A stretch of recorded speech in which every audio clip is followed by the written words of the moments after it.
Bonjour ou bonsoir à tous, vous qui regardez les vidéos que ce soit le jour ou la nuit, ici DVD Pro Souvenir. Et oui, je continue encore sur l'année 2008.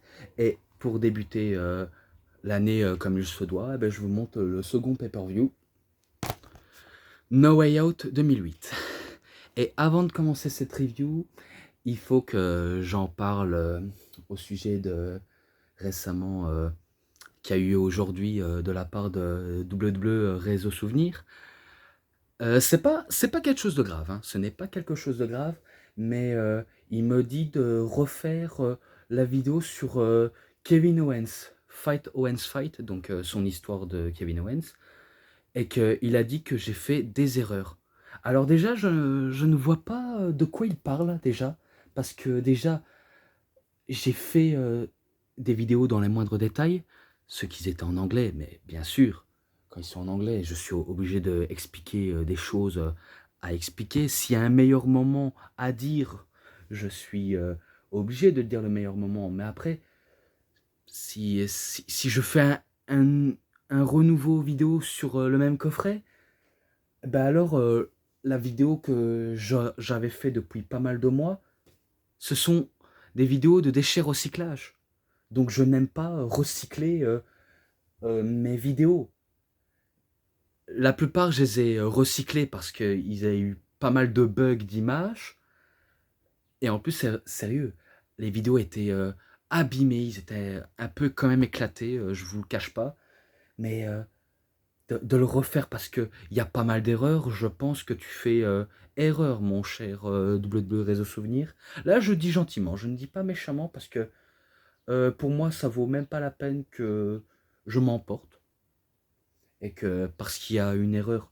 Et alors, tout le monde en fasse des erreurs, surtout dans sa vie, et que, et que je ne fais pas non plus plaisir à tout le monde, pas toujours, mais je fais plaisir à ceux qui veulent, on va dire, une review sur certains de coffrets ou DVD que j'ai pas encore reviewé, mais que d'ailleurs j'essaye de faire dans les moindres détails, j'essaye de donner du mien.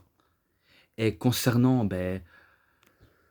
sur la vidéo de l'évolution de ma collection de catch, ça je l'ai dit, je crois, à quelques reprises. Je crois que je l'avais dit que je préfère garder le secret et que je préfère pas en dire.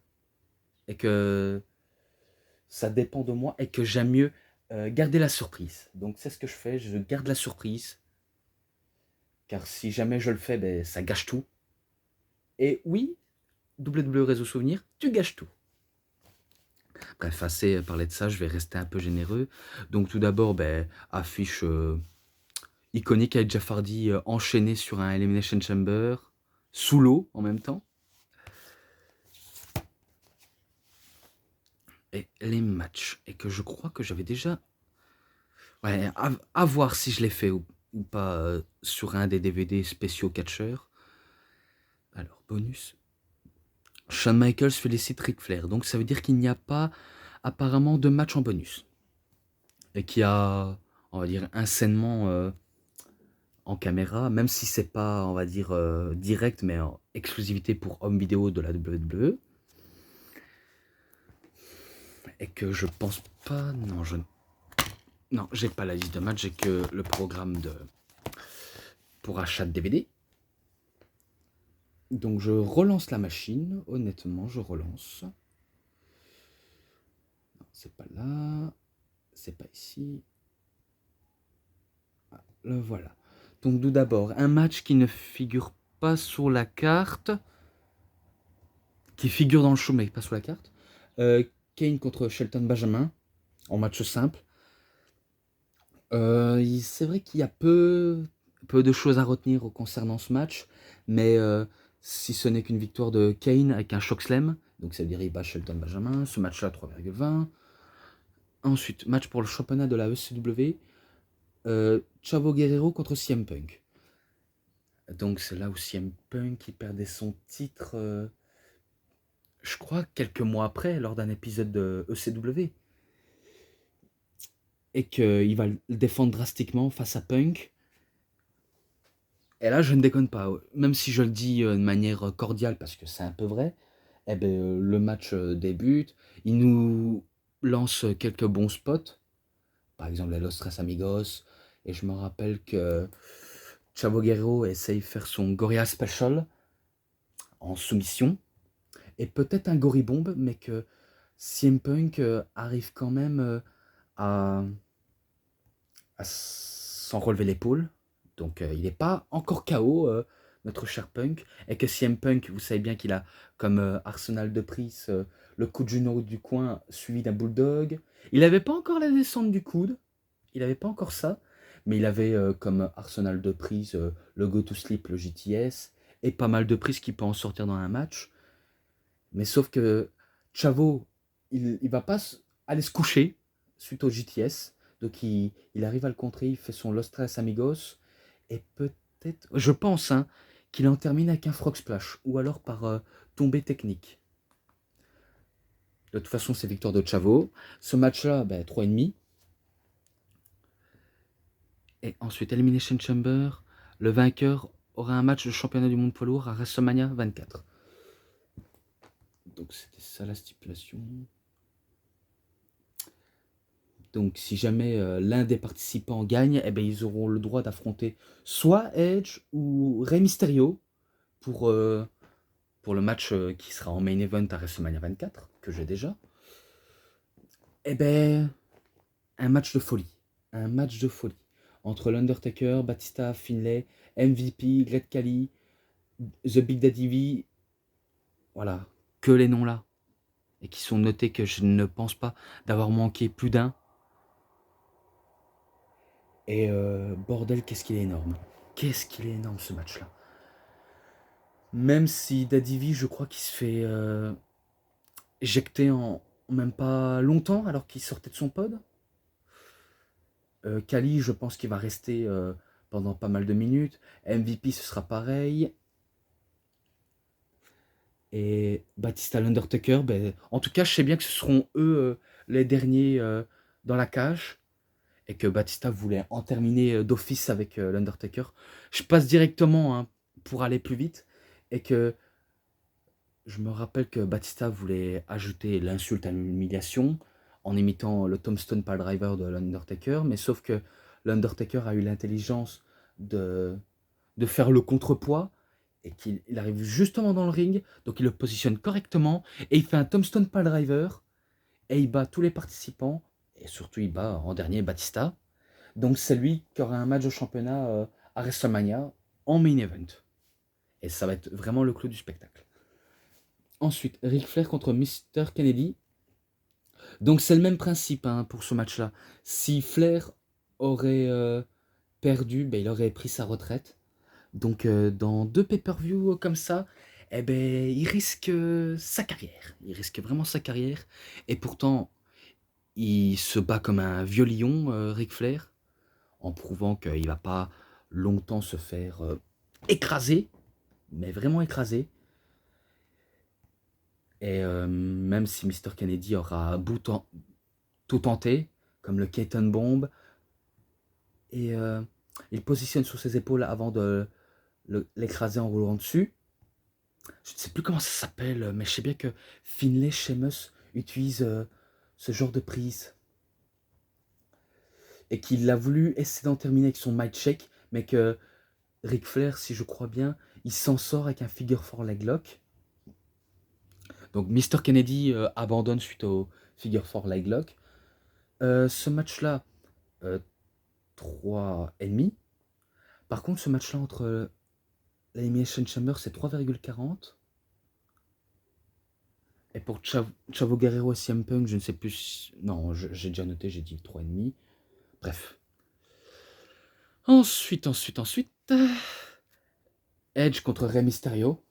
Donc pour le titre du monde poids lourd. Ça se joue entre les deux. Et qui ira affronter l'Undertaker à WrestleMania. Vous connaissez la réponse, je connais la réponse, je vous en dis pas plus.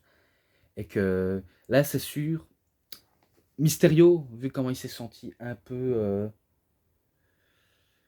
pris de haut par Edge, et un peu se faire rouler dans la farine, faut pas se le cacher, il veut cette fois-ci sa revanche en prouvant qu'il peut le battre sans aucune excuse et pas d'intervention précise, mais que je pense qu'il est présent dans le DVD de Edge, dans le volume 5.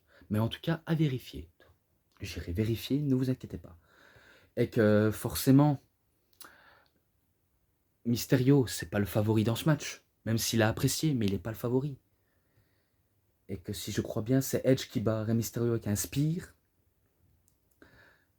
Et c'est ça un peu l'erreur de Rey Mysterio. Il se fait avoir précisément. Et du coup, on sait bien que il perd la plupart de ses matchs importants alors qu'il est censé d'être le plus fort, même s'il est ultime underdog. Donc victoire de Edge. Ce match-là en description si je ne l'ai pas noté, mais à vérifier quand même. Ensuite, John Cena contre Randy Orton pour le titre de la WWE. Donc je passe à là. Là, John Cena, il remporte le Rumble et il décide quand même d'affronter le champion. Donc il va directement dans le grand bain. Et Randy Orton, il sait bien qu'il est en danger vu comment son titre est plus prestigieux que n'importe qui d'autre. Donc il veut en terminer avec Cena, et que Cena, vu comment il revient de blessure, et qu'il veut récupérer ce qui lui appartient. Donc je me rappelle des 2 fois coup de bélier, le shock powerbomb, avec suivi de You Can See Me avec un 5 knuckle shuffle. Il a tenté aussi un STF, mais Randy Orton n'abandonne pas et qu'il va chercher les cordes. Même s'il le retente une nouvelle fois, mais il va quand même s'en sortir malgré tout. Et le attitude, enfin le AA, le FU si vous voulez, eh ben, il va quand même le contrer. Et que, si je crois bien, Randy Orton, il simule une blessure au genou. Ouais, vu comment il se plaint qu'il a mal et qu'il veut arrêter le match pour faire perdre exprès tout en conservant son titre. Et en plus, il sait bien que John Cena est prêt à en terminer. Donc, Randy Orton est en grand danger. Et dès qu'il a senti le danger arriver, eh ben, il choisit la facilité et le truc le plus bâtard possible, comme un vrai rat, selon les fans face de la WWE ou les fans heel, peu importe, qui sont twinners. Mais bon, il n'y a pas de face de heel chez les fans. Mais vous avez compris, selon les spécialistes, eh ben, Randy Orton s'est fait disqualifier exprès. Donc ça veut dire qu'il a giflé l'arbitre et que ça a causé la disqualification de Randy Orton. Et c'est John Cena qui remporte le match, même s'il ne remporte pas le titre. Mais que John Cena n'a pas dit son dernier mot, donc il veut l'en finir sévèrement avec un few. Donc il en termine vite fait, bien fait. Malgré une fin que je n'aime pas du tout, parce que les disqualifications, ça commence à mériter au plus haut point. Ce match-là, 3,40 malgré tout. Et ensuite, le main event. Triple H contre Jeff Hardy, contre Shawn Michaels, contre Chris Jericho, contre JBL, contre Umaga. Donc, le vainqueur aura un match de championnat de la WWE. On va dire pour le main event du côté de Raw. Vu comment le pur main event, c'est Undertaker Edge, même si c'est du côté de SmackDown. Eh ben, celui-là aussi, il était dingue. Il était dingue et je me rappelle de tout. Et que Jeff Hardy, on sait bien que les fans sont derrière lui, qu'il est le favori et qu'il veut prouver qu'il peut rivaliser que des main eventers, des catcheurs déjà accomplis. Donc il prouve. Et après du côté de Michaels, vu comment il n'en est pas à son première tentative, il tente d'éblouir la foule. Triple H c'est pareil, vu comment il joue sa puissance et qu'il a une carte à jouer et surtout un rôle à jouer pour WrestleMania. Et que Umaga, vous connaissez, il est destructeur, il adore détruire ses adversaires et que je me rappelle qu'il donne un sacré coup de fesse à Chris Jericho alors qu'il y avait le pod. Et JBL, c'est vrai qu'il ressort pas de spécial, mais ce qui ressort de quelque chose de spécial en lui, c'est le côté qui se fait détester et mépriser de la foule.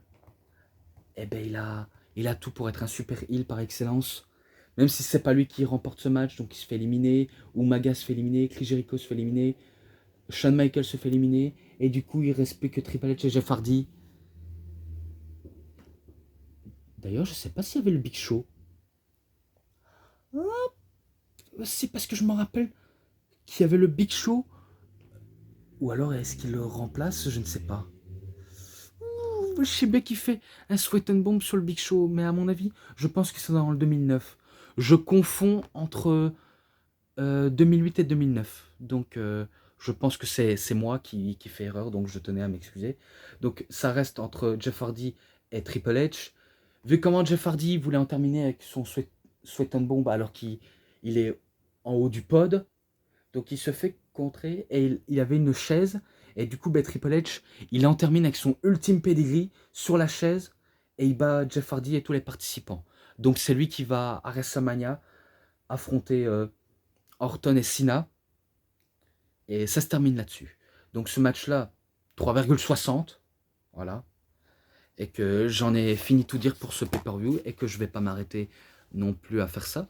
Donc les matchs bonus sainement ensemble. Euh, allez, 4,20. Je mets un 4,20. Et si cette review vous a plu, vous savez ce qu'il vous reste à faire. Likez la vidéo, commentez, partagez, abonnez-vous à ma chaîne. Cliquez sur la petite cloche pour avoir plus de notifications des prochaines vidéos. Et moi je vous dis bonne journée, bonne soirée à tous. Au revoir tout le monde pour une prochaine vidéo. A plus les fans de catch.